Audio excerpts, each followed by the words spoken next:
এখন পর্যন্ত কোনো চাঁদাবাজির ঘটনা, এরা চাঁদাবাজ এই বিষয়গুলো আমাদের নলেজে নেই। আমরা খতিয়ে দেখার চেষ্টা করছি যে সোহাগ কেন এই হত্যাকাণ্ডের শিকার হলো। এটা কি শুধু তাদের লাভের জন্যই, না সোহাগের এমন কোনো অ্যাক্টিভিটি আছে যেটার জন্য তারা ক্ষিপ্ত হয়ে ঘটনা ঘটাতে পারে।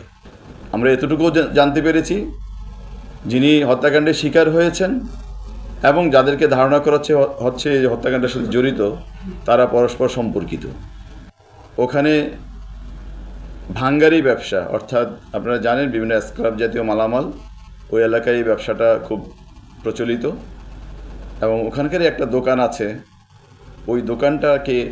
ওই দোকানটাতে কারা ব্যবসা করবে, এই ব্যবসাটা নিয়ে একটা দ্বন্দ্ব কাজ করছিল। এই ব্যবসাটাকে আবার নিজেদের মতো করে করার জন্য তার সাথে বিবাদে লিপ্ত হয়, যার বিবাদের ফলশ্রুতিতে এই হত্যাকাণ্ডটি সংঘটিত হয়েছে।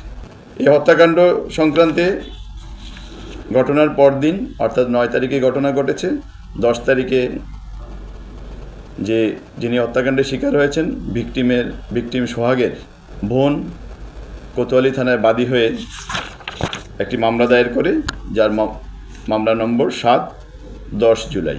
বিভিন্ন ফুটেজে দেখা গেছে যারা ঘটনার সাথে সংশ্লিষ্ট সন্দেহে আমরা এরকম 5 জনকে ইতোমধ্যে গ্রেফতার করা হয়েছে। আমরা খতিয়ে দেখার চেষ্টা করছি যে সোহাগ কেন এই হত্যাকাণ্ডের শিকার হলো।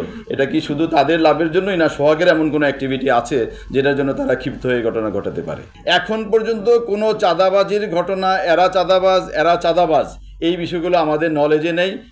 অতীতে কোনো তাদের বিষয়ে, অর্থাৎ ঘটনার আগে বা এখন পর্যন্ত আমাদেরকে এই রিপোর্ট আমাদেরকে কেউ করে নাই, আমরাও তথ্য পাইনি।